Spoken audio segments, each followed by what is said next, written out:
Hello, ladies and gentlemen, and welcome to another episode of the I.M.A.G.E podcast, episode number 22. And I've got with me in the house a very special guest, a Des Moines native from Des Moines, Iowa. Ladies and gentlemen, I have Mr. Michael Winfrey, Pastor Winfrey, in the house with us. And we're going to talk on a lot of different topics and issues. I just want you to know a little bit about our guest, a little bit about me and the I.M.A.G.E podcast. My name is Robert Pate, and I am the president and founder of the I.M.A.G.E program. The I.M.A.G.E program stands for Inmate Movement Against Gang Evolution. And for those that want to learn more, you can go to the website at imageforlives.com. This program was started in the Department of Corrections at North Central Correctional Facility. And I founded the program with the help of some fellow lifers. And this program continued to snowball. Once I got released from prison, I started my own 501c3 nonprofit organization, the I.M.A.G.E program, and got it incorporated. And now we work to help those coming out of institutions, prisons. We help them discover self-identity. We have great support groups like First Fridays that'll be starting soon. And so, with us is Mr. Winfrey, Pastor Winfrey, and, Pastor Michael Winfrey actually served 16 consecutive years in federal prison for nonviolent drug convictions, crack cocaine. And, he's a mentor to me. I'm good friends with his family, and it's just a pleasure to have you on the show with us. Well, I thank you, Brother Bobby, for this opportunity, and it's my pleasure and my honor to be here with you on today. Now, I want to start off with the reason why you're here and what actually brought you back to Des Moines, Iowa. I know that we had breakfast this morning, and by the way, man, it was really great chopping it up with you and listening. I always learn something whenever me and you converse, and I like to make sure that we keep those kind of appointments. I want to talk a little bit about why you're here in your nephew passing away, being killed, actually brutally killed and murdered, and you had to come down to be with the family and do the eulogy of the funeral. Can you tell us a little bit about that and just a little bit about yourself? Well, let me start with my reason for being here. Again, my nephew, little Jamon, who is the son of my younger brother, Jamon Winfrey, he was shot down, and he was actually shot down. Him and some friends got together, supposedly gangbangers, and they decided that they wanted to steal a car. And whoever it was that they stole the car chased him down supposedly and shot him. And my nephew was the only one who was hit, and he fell dead beside someone's home. And so I received that news, and then I just decided to get on a plane and to come down and to be able to lay him to rest. Well, I'm glad that you were able to be with the family. It was unfortunate why you had to actually come back down here. Now, Pastor Winfrey, you actually said that this was one of the worst funerals that you had ever been a part of, that you had ever witnessed. Why is that? Well, for numerous reasons. There was a great turnout for this particular funeral, but there were a lot of young gangbangers and even older gangbangers. And after the funeral was finished, as we were on our way to the cemetery for a gravesite, the bangers began to swerve in and out of traffic to the point where the hearse had to stop and call the police. And so for me, it was really a bad testimony because they were glorifying. Another thing that I witnessed, that they had a cardboard cutout of my young nephew, and they had him holding gang signs up. And so they were basically glorifying the very thing that caused him to lose his life. And so, again, that was the sad testimony. In my 33 years of ministry, I've never seen anything so outrageous and ridiculous and just stereotypical of what people already think of us anyway. And so it was terrible for me. Now, your nephew, Jamont Winfrey, is my friend. I mean, I grew up with him, and I think that it's very unfortunate that he landed back in prison and is now serving 13 years Fed time. I mean, he just got out. He was actually putting effort in. I was working at the Evelyn K. Davis Center when he would come up faithfully working on his own business and getting his stuff together, trying to seek help. He was getting the help that he needed. Because of the barriers that come with parole, with just being released from prison and not having nothing and starting all over again, I think that he kind of fell into those cracks, made bad choices, and, was caught with a gun and landed back in prison. Now, we talked about these barriers, and this is why I love having you on the show and being able to talk to you, is because you can just finish right where I leave off, and it keeps getting interesting, especially when we talk about the injustice and, the whole Iowa court laws, systems, whatnot. So tell me, Pastor Winfrey, what do you think is one of the hardest barriers for someone coming out of prison in Iowa from experience, actually? Well, for me, Brother Bobby, there are numerous things, but one of the things that we discussed earlier today was that after you paid your debt to society, the system desires to make you continually pay. So one of the things that you have to do is you have to get employment, or it's going to be kind of hard to get employment with an X in my jacket. Another thing is I need to be able to get a place of residence. But again, apartments and home owners won't allow you to live there because, again, of that X. And so one of the things that I share with you is kind of like paying off a car. I paid it off, but the creditor or the lender continues to knock on my door, ring my phone to try to get money from me when I've already paid my debt. And that's what the system is set up for in Iowa and this country abroad. Wow. Unfortunately, it's, Iowa is where we are both from, Des Moines, Iowa. Now, I was actually trying to leave, to move to Kansas. I thought that it was God's will. I found out that it was more of my will. And that's why I am here in Des Moines and still doing what is sent and led for me to do while I'm here.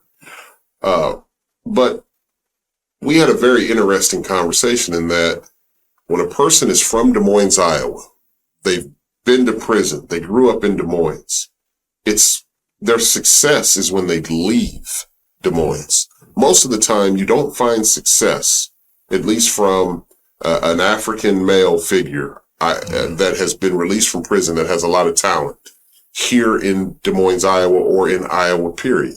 And we talked about that, and I knew that. I knew that to be true. But a lot of people can't seem to agree with me. Give me your reason for believing that. Well, one of the reasons is Iowa was a great place to grow up when we were growing up and I was younger, but we've had so many implants come from Chicago and Los Angeles and put some cancerous seeds in this place. And I call Iowa a place of cancer because you can have cancer and not realize that you have it. And so for many people who are here, they have this cancerous disease that calls them to be content with nothingness. They cause them to continue to go to places like the Elks and at 60 years old and 70 years old. And what I've come to find out over the years is that the ones who left out of this place become the most successful. I shared with you that if I was given $1 million, I wouldn't come back here to live because there's nothing here for me. I applaud what you're doing, but even Iowa would limit what you're doing. And so there's so many entities. I told my mother the other day, I said, here's a sad testimony that I've been gone from this place about 30 years, 30 plus years. And I could still get pulled over today. And as soon as they learn that my last name is Winfrey, I'm going to be in trouble, because it's no longer going to be Pastor Winfrey. It's just Winfrey with the connotation of something negative. And so that's the kind of things that you face here in this particular state of Iowa. Well, they will lock you up and throw away the key, where you will come for a vacation, but you'll end up on probation. It's just, there's so many negative things that come from this particular place where you and I grew up.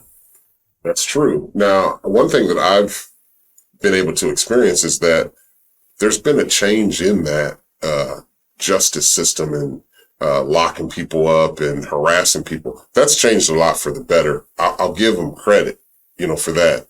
However, opportunity for an African American, I think, is just so limited because of the interests of an African American. I mean, you think most people, they want to get into music, rap and dance and, different things like that. That's not offered here. And that's because it is a predominantly Caucasian state. And so, these are actually barriers that go undetected. Would you agree? Yeah. That's called systemic racism. Systemic racism is when you don't even realize that you're racist. In fact, I had a conversation not long ago with a guy who was involved in prison ministry with me. And he called me up and he said, "Oh, Pastor Mike, can I ask you a question?" I said, "Yeah." He said, "Man, I don't understand this Black Lives Matter thing." And I said, "Well, first of all, it's going to be kind of hard for you to understand it because you're not black." He said, "But I just don't understand the looting and the burning down of the buildings and everything." I said, "Well, listen, that's not what Black Lives Matter stands for. But it doesn't prevent someone who is ignorant to become a part of whatever that particular movement is to start those things." I said, "So you have to go back and you have to research some stuff." And unfortunately, from that dialogue, we started to grow further and further apart because I saw something that I really never grew up seeing: racism. I saw that this man who was from Grimes, Iowa, who probably had probably one individual who may have been a color in Grimes, Iowa, and I saw the systemic racism. I saw that he didn't even realize that what he was saying and what he was doing. And so that is here. It's not in your face like it is in Texas and other places in the South. It's quiet. It's up under the covers where everybody's friend, but in reality, racism is alive and well here in Iowa. Yeah, it is. Now, I was able to see different sides of white, black racism growing up. I have white people that I love. I have white people that are family. Also, I was experienced with a lot of prejudice from white people. So I was able to get the love and the hate. And one of the things that I've come to realize is that it's all about, when you get a majority of black people, say, in one room, okay, the character, the whole vibe is going to be different, right? When you get a room full of white people, the character, the vibe is going to be different, okay? And I think that one mistaking factor that people can't seem to realize is that Iowa, and I'm not giving them an excuse or saying that it's not a racist state, but because it's a predominantly white state, you're going to have the predominantly Caucasian white character. And I think that that's hard to be able to relate to and to be able to get used to, because see, when I grew up going to Johnston, I went to Johnston Elementary and then middle school and then high school, but those were maturing years. And there were certain things that I wasn't taught about Black history. There were certain things that as a Black person, I was really naive to. Okay. Now on the flip side of that, there was a lot of things that I was able to see in the character of white people and Caucasians. And I was able to actually see some love in a lot of them that a lot of Black people would mistake as prejudice or hate. So when I went to prison and I did my time, one of the things that was really helpful was I became a mentor and I was able to help both whites and blacks. Now, again, I'm not saying that racism doesn't exist, because it does, and it's bad. What I'm saying is, I think people still need to be able to distinguish the difference in character and culture and, unity in that sense. Does that make any sense? Oh, yeah. Growing up, one of my best friends was a European guy, a white guy. Mm-hmm. Again, I really only experienced prejudice or racism in Iowa one time my entire life.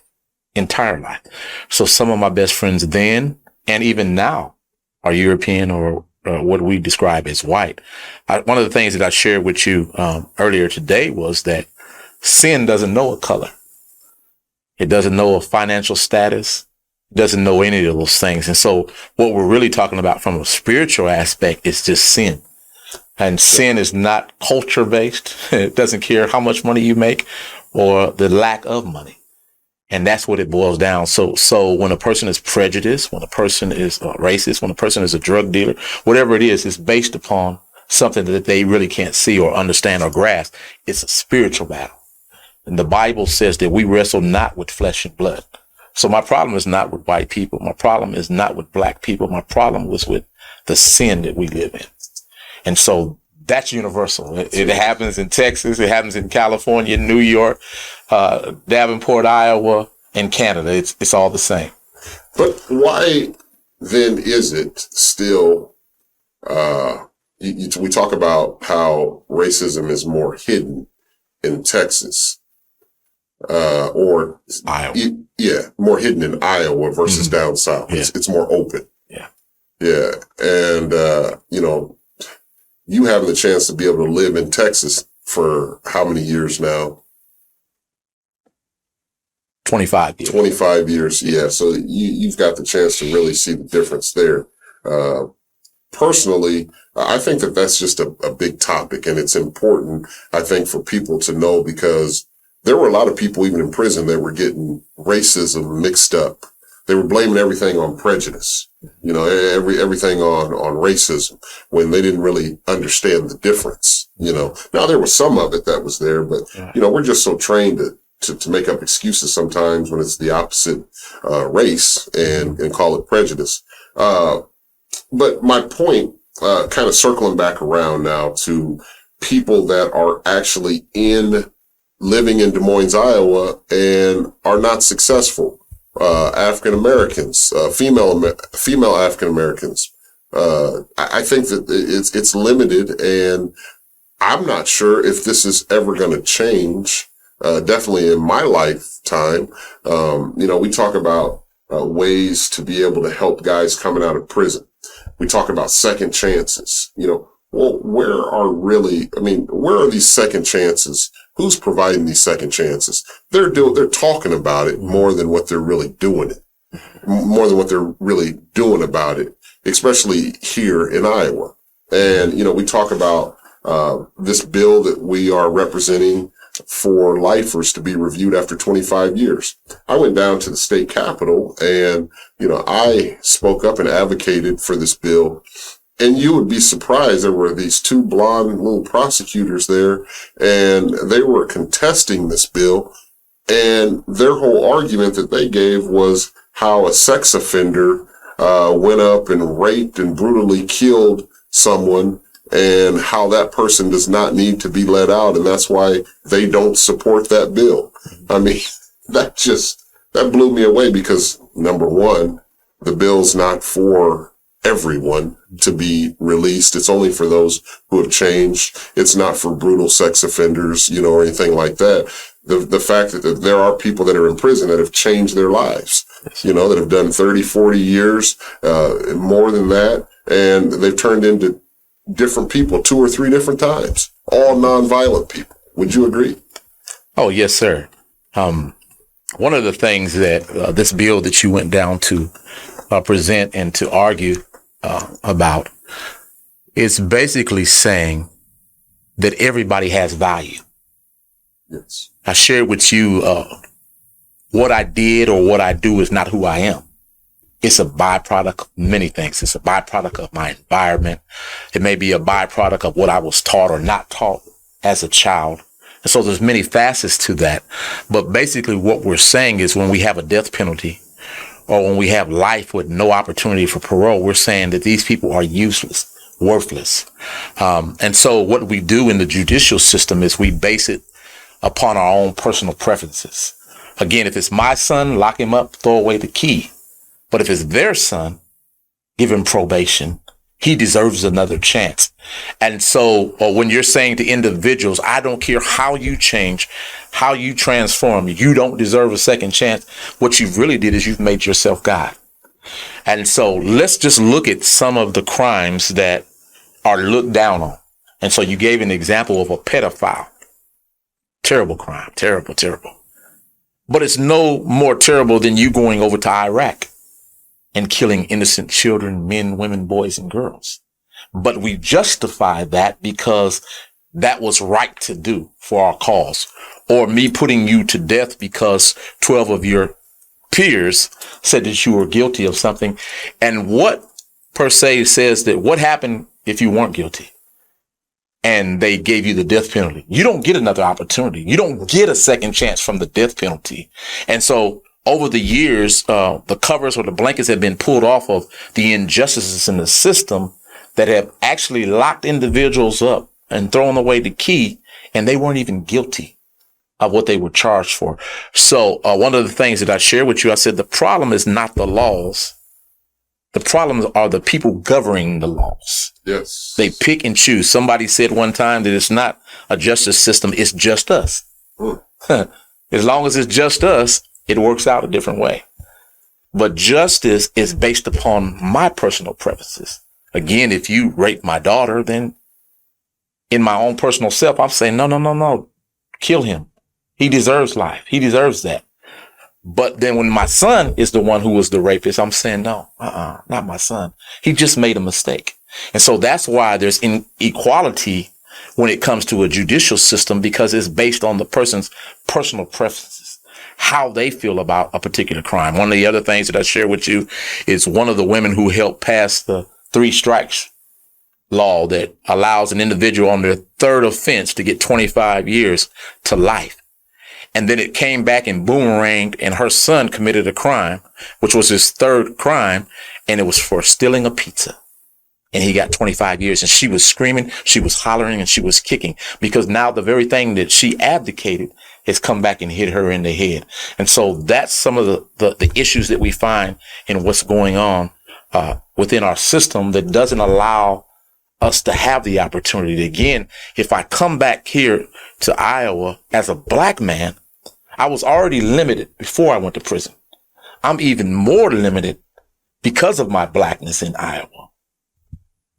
It's terrible, man. It's a shame. Even if you go back to where did police come from? The stars that you see on the cop cars, they were slave catchers capturing black folks and runaway slaves, and then how they incriminated them to keep them into slavery mode.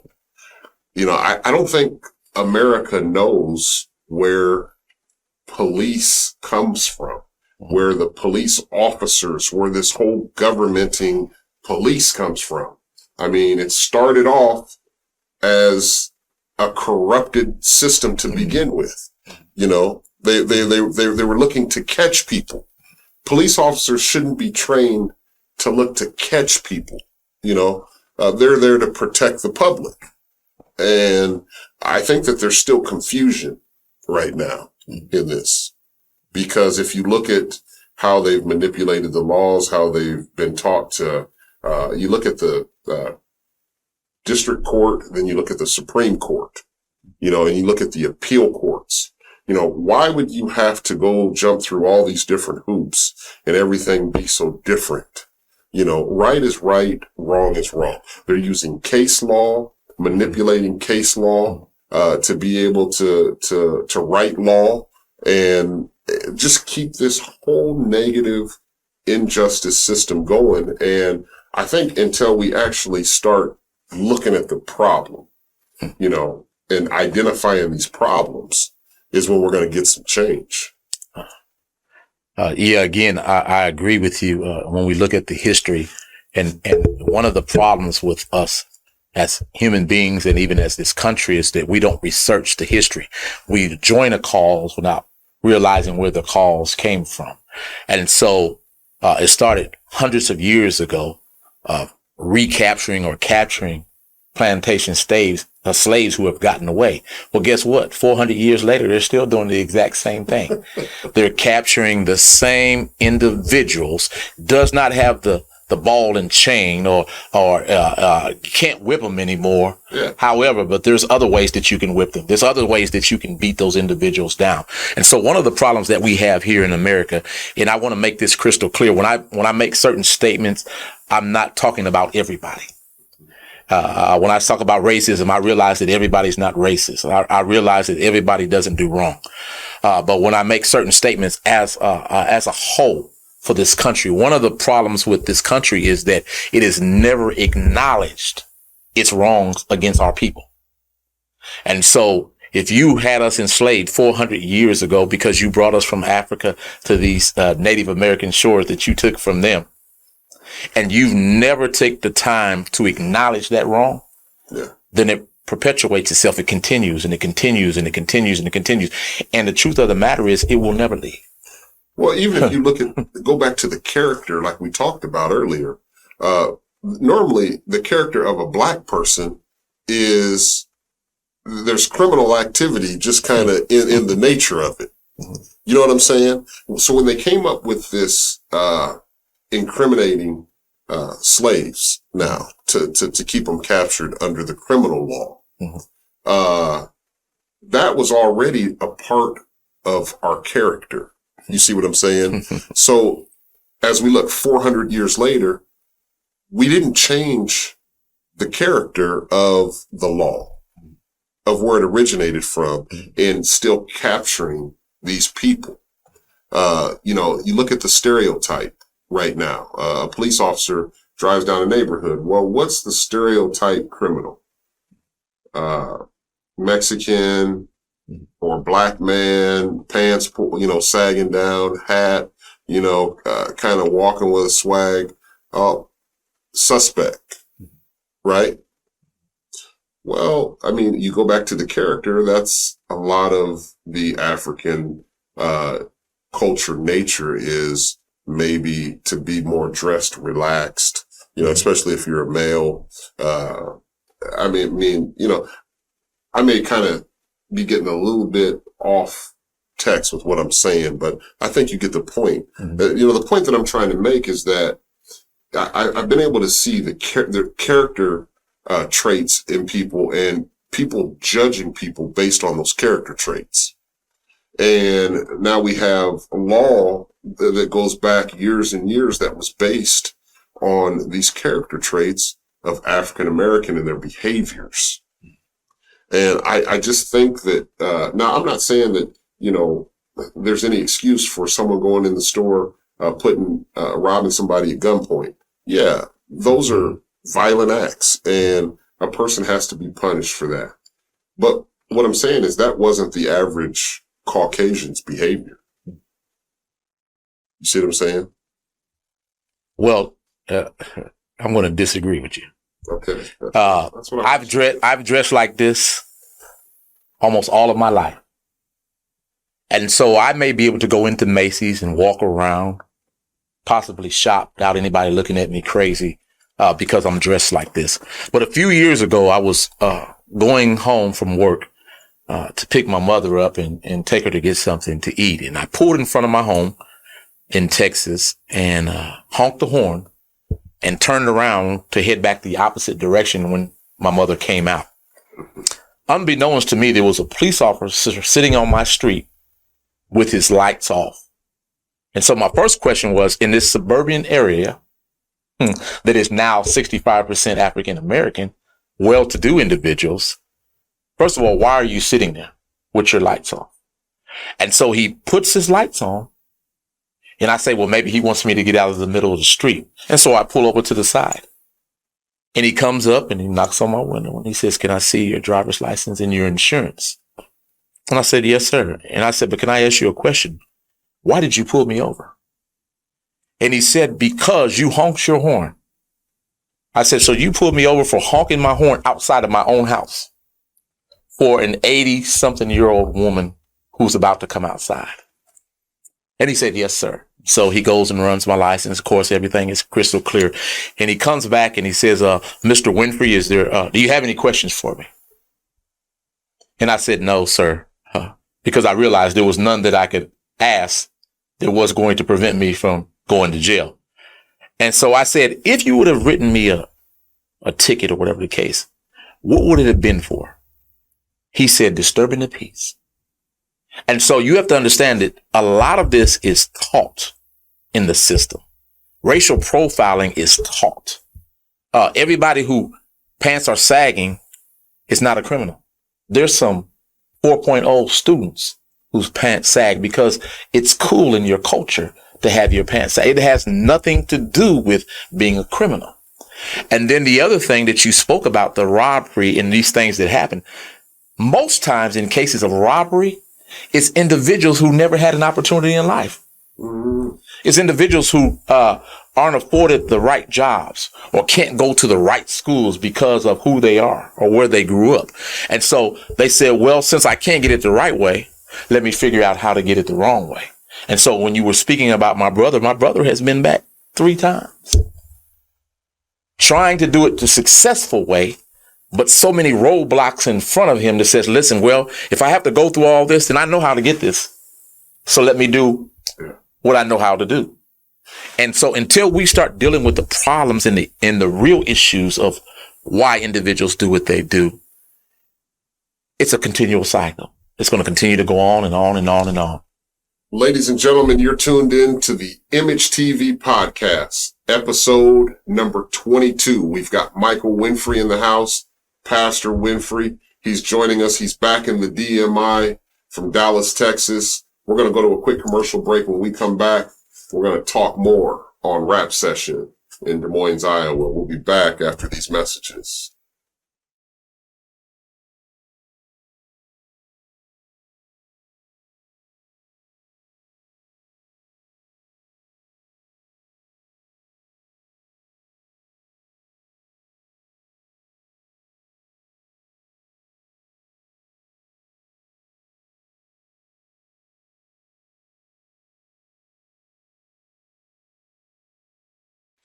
And we're back, ladies and gentlemen, on the I.M.A.G.E podcast, the re-entry show, America's #1 re-entry TV podcast. We've got Brother Winfrey in the house with us, and we're having some good conversation here. I want to circle back around and go to that topic that's just very interesting, and it sticks in my mind. We talk about the police and where it originated from, and how it goes back to slave catching and the whole stars and how they were actually sent to capture runaway slaves. I think then after that, we ran into, around that time, we ran into how then slaves were actually incriminated. There was an excuse to actually incriminate them, to make them criminals so that they could actually be slaves again. And the laws that were set, we look at the legislature and the laws way back, when you had to put your hand on the Bible to take an oath. And these laws that were actually made were more of the minority behavior, is what I guess I was trying to say earlier. You look at like the sagging of pants and stuff like that. You look at most African Americans, they want that comfortable fit, more of a sag. Look at Michael Jordan, how he came out with the baggy shorts, in North Carolina, and how that became popular because the typical basketball player uniform was tight. I mean, that was from the Caucasian mindset. Would you agree? Yeah. Again, we sometimes get things confused. Sagging pants, tight shorts, skinny jeans, or whatever the case may be, are trends. And oftentimes trends are passing. However, there are certain trends that fit our culture.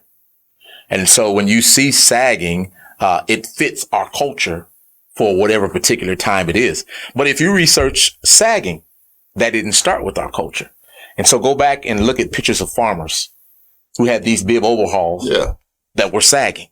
And it was okay when Farmer Bob was sagging, but now that little Jawan is sagging, it's a crime.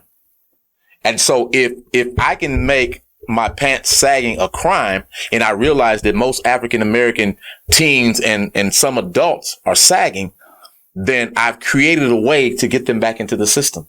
I've created a way for them to go back to the plantation that I once had that was profitable for me. And so some of the laws are, I was talking to you earlier about the crack law. It's one of the craziest laws that was ever created, but it was created for our people.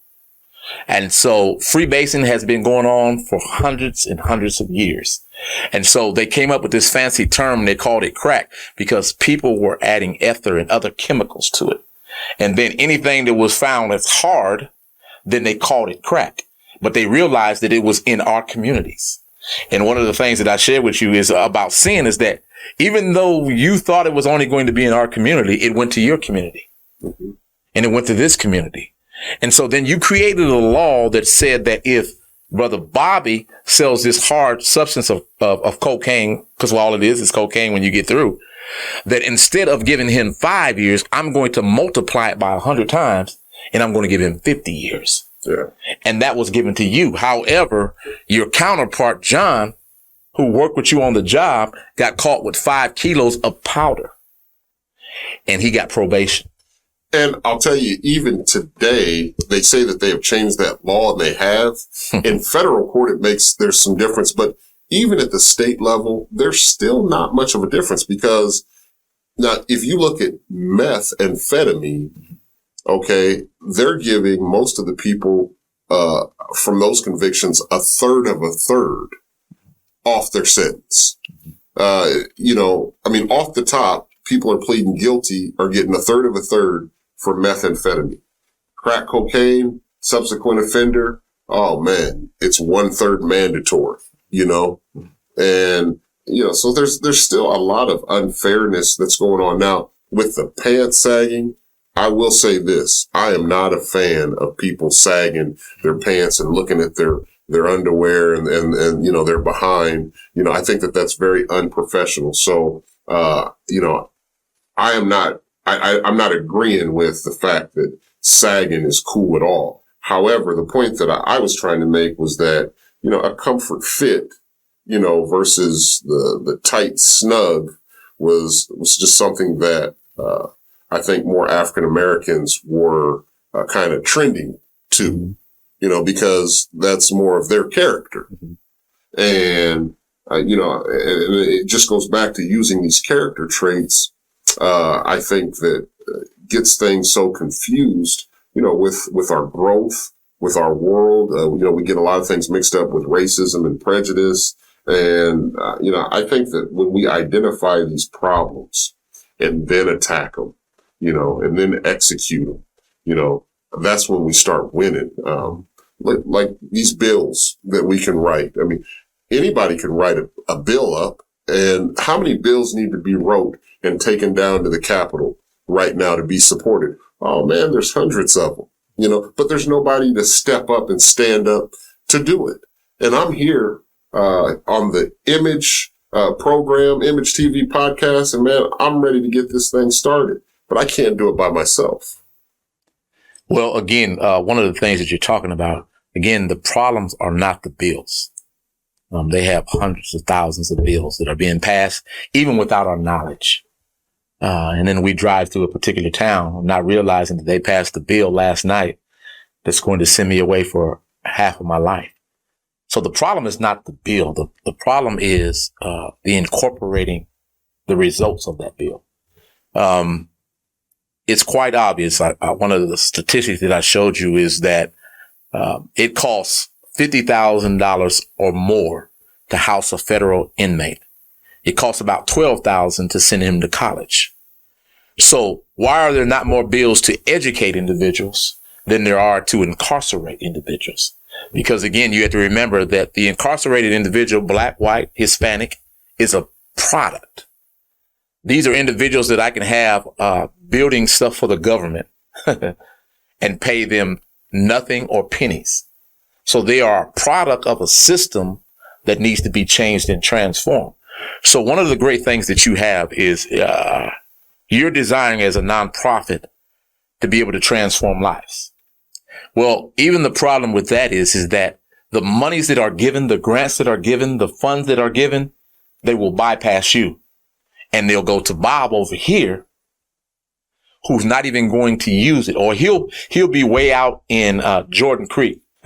He'll be way out in West Des Moines where I can't even get to the funds that I need or the assistance that I need. And while Bobby Pate is right here in my neighborhood, Bobby Pate gets pennies or he gets overlooked. So a lot of the things that you were talking about, even as prejudice and racism, with years of oppression, it's hard not to see racism. And when you're the oppressor, it's hard to admit that you're racist. And so again, it's not the racism. Right. Because really racism is saying I'm proud of my race. So some of us are racist. But prejudice says I prefer this over that. And so going back to what you were talking about, the sagging of the pants. See, here's the problem that I have with that. I don't care if your pants sag or not, really. I don't think it looks right, but I don't really care because we're in the land of the free, remember? But when it becomes a crime to be cool, I have a problem with that because I think I'm cool like this. And so if they pass a law that says you can no longer wear suits, then my cool becomes a crime. So imagine if you begin to equip young black men and black women to dress professionally, but they say now that's a problem because now you're empowering these individuals. So guess what? We're getting ready to create a law. We're getting ready to take a bill down and have it passed. And we're going to put it before people who don't look like those individuals. And they're going to say, yeah, let's do that. And the next thing you know, me and you are going to get locked up from the image show. Why? Because somebody passed a bill that said that them being cool or them being intelligent or them being empowered is a crime. So I got a question. We talk about these barriers for people coming out of prison, and we've talked about them on the I.M.A.G.E TV podcast. We've talked about them on 93 The Vibe, Sunday morning show, special edition. These are some huge barriers that people face that go undetected. They come out of prison, they hit the real world, and they've got a rude awakening. Now they've got to start all over. They don't have any money. They don't have a job. They don't have a phone. They don't have anybody to go and talk to for any kind of knowledge update, and they end up sinking. Sink or swim. We've been able to swim, okay? For you, how was this transition possible? Well, my transition actually started in the county jail. First of all, I realized that I was not cut for this. Even though I was doing the crime, I did not desire to do the time. I value my life way too much. So in the county jail, I gave my life to Christ. And so instead of me doing 16 years and 9 months, I joined ministry. So instead of doing the time, I allowed ministry to carry me through. And because of my relationship with God, let me tell you the positive side of living this life with Christ. My first job when I got out was working for a pharmaceutical company. How can an ex-drug dealer work for a pharmaceutical company that does a national background check? Only because of God. My next job, I worked for a bank mortgage company that does a national background check. How was an ex-felon who never used a bank account able to now work for a bank? Because again, my relationship with God. My next job, I was a security guard. how does an individual who was running from the police now have a job that looks like the police? Because of my relationship with God. So one of the things that was a blessing to me is when I got out, I call myself the Moses. Moses left Egypt because he was protecting his brothers, went out into the wilderness, and God sent him back to Egypt to help some other individuals get out. So one of the jobs that I had was called Welcome Back Tarrant County. And I worked in the parole office. Again, an ex-felon. I love it. But that's the kind of God that I serve. And I was able to minister to men and women who were coming out, and they were coming out like 250 a week being released from the system, but in that same setup where they didn't have a job. How do I write a resume if I've been locked up for 20 years of my life? What does my resume look like that I can take to any employer and they hire me? So we taught them how to take the characteristics or the jobs that they had in prison and write that down on paper so that it's feasible or it's applicable to the job that you're trying to get in this world. So when you got out of prison, you're saying you were working for the parole board. That is amazing. And we've got a picture of that. I think if we can pull that up, to show when you were right there. Wow. That's amazing. That's beautiful. And you were helping these inmates, with resumes, get jobs and things like that. Everything that they needed. And I realized what they needed. Why? Because I was there. And I got out. And so I realized what you need when you come back to society, especially when you're an ex-felon. But here's the thing about ex-felon. Ex means no longer. So if I'm an ex this or I'm an ex that, that means I'm no longer this or that. Right. And so I don't want you to call me this or to call me that. Don't refer to me by a number, a byproduct. You go into the store, you scan the numbers. And that's how you're able to ring something up. And that's what the system gave you, a number. And so in that system, you lose who you are. You lose the character that God created you to have. And you need somebody like a Bobby Pate to come in and to help you and to show you, listen, if God did it for me, he can do it for you. And I'm going to not only tell you how he did it, but I'm going to walk with you every step of the way. And so that's why mentorship is so important. That's why it takes individuals in high places. Someone who's sitting in Congress, someone who is the president of the country to understand that, listen, there's some wrongs that I can make right. There's some executive bills that I can sign that will make a difference. Why is it that when the president is leaving office, he begins to erase sentences? How come he didn't do it when he was in office? Good question.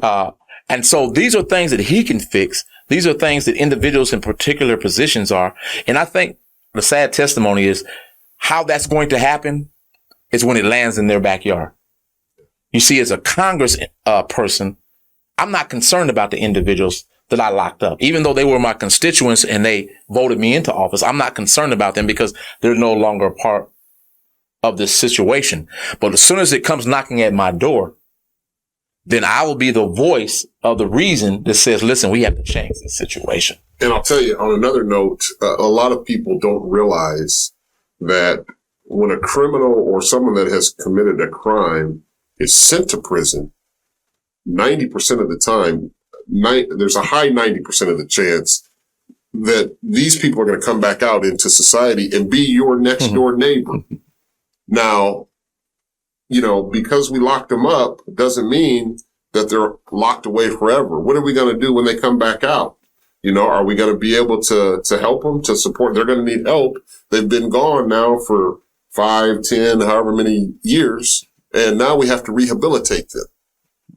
Otherwise, we have to just send them back. And I think they've been saying, well, rather than rehabilitate them, let's just send them back because that's the easiest thing to do.